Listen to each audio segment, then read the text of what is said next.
pretty different podcast, I think, today.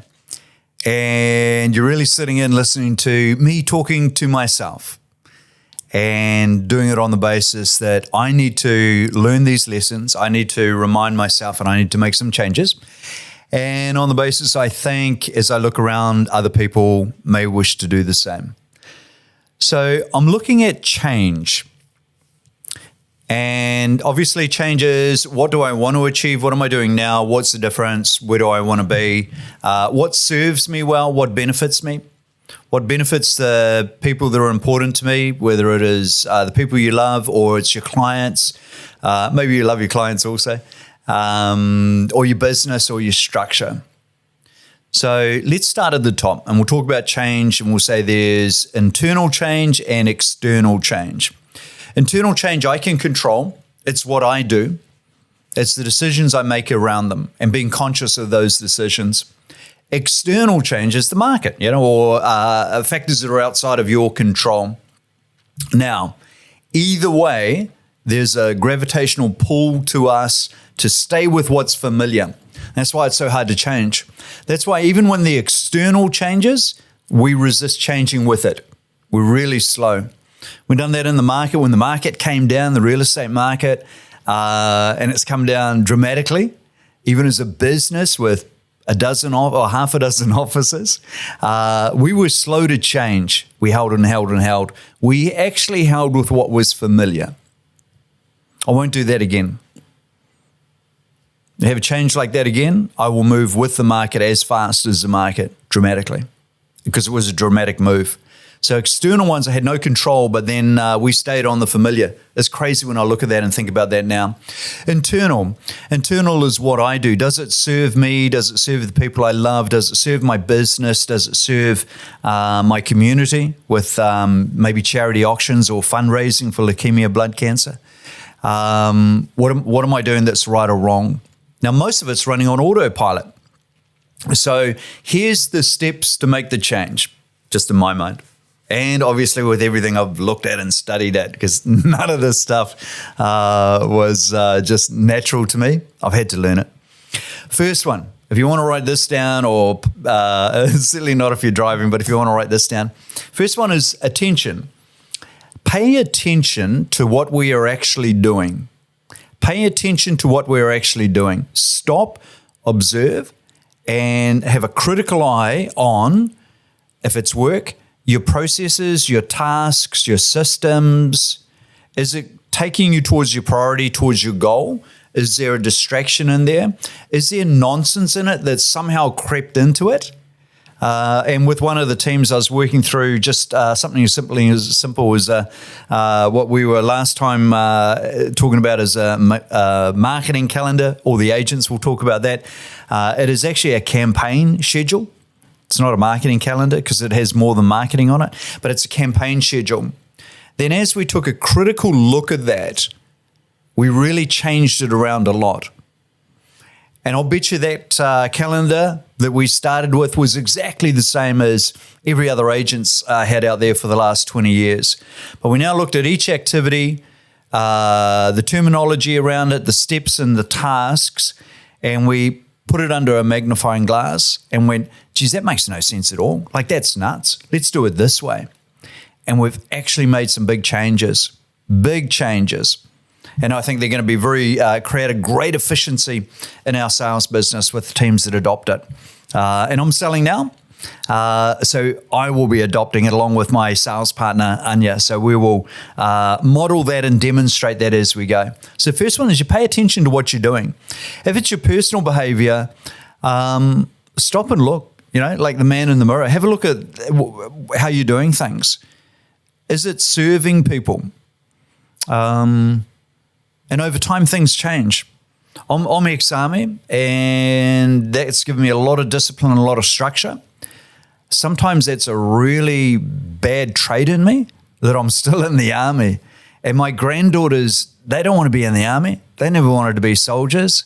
And at their age, like 9 and 11, they don't want to be soldiers. They don't want me to be army. So I have to look at those behaviors and say, under a microscope, does that serve them, the people I love?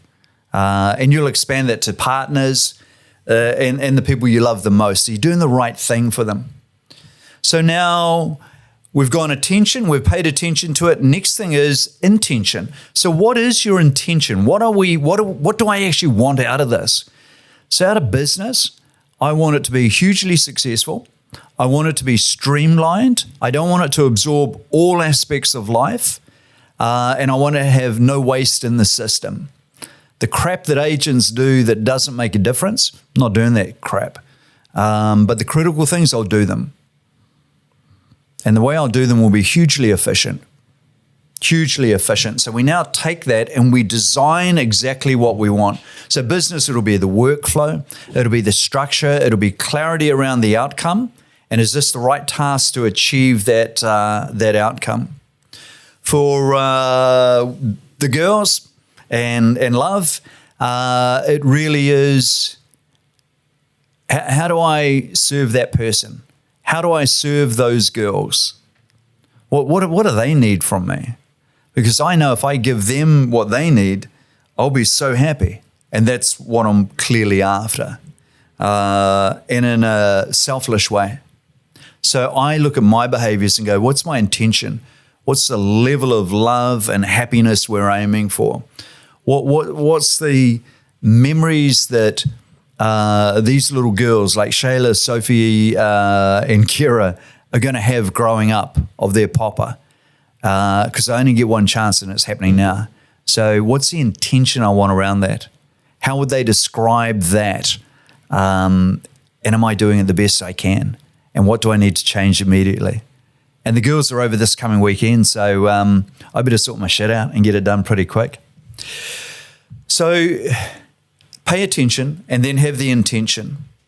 Now, then you've got to make the change. And I think making the change is defining that new behavior. If it is at work, it's going to be nice and easy. We're going to map out, you can just write it down. You can map out, here's what we're going to do and here's how it's going to be done, and here's the efficiency and refinement of the task and delivery of the outcome. Then you can do something extra. If it's at home, if it's you personally, this will also work with business, and it'll also work with sports, with a bit of boxing, or I'll give you an example that's easy to picture. So you design in your mind how that will look. I'll design in my mind how my family will look, how that will feel, and how I'll deliver on that. I'll be conscious of that, and then I'll gravitate towards that, not the familiar, not the habits that aren't serving those people I love and myself. So I make that change as I go through. I do it with my business also. I've become more attentive and more conscious of what's the right thing to do, what's the wrong thing to do. And this week alone, I've had some game-changing conversations with the highest advisors I use, and they go, wow, a high level, yeah, that's a great idea. So I can picture where we're going on that, whether it's business or home, and then I'm going to aim in that direction. I need to change my activities, and I need to change them until it becomes a habit. And everybody's probably sitting down saying, how long does it take to form a habit? Normal answer I get from groups when we're training is 21 days. That's actually not technically correct. No studies get done 21 days. It'll be anything from 20 odd days out to about 120 days. It's anything in that range. So for you, it is how many times do you need to repeat the action until it's habitual. So that's it. Until then you go, man, that's just what I do now, not my old behavior. And then you've got a habit. And then you know what? Just relax, then put it back on autopilot. And then have a loop in the system further down the track where you go back in and you say, okay, let's pay attention to it again.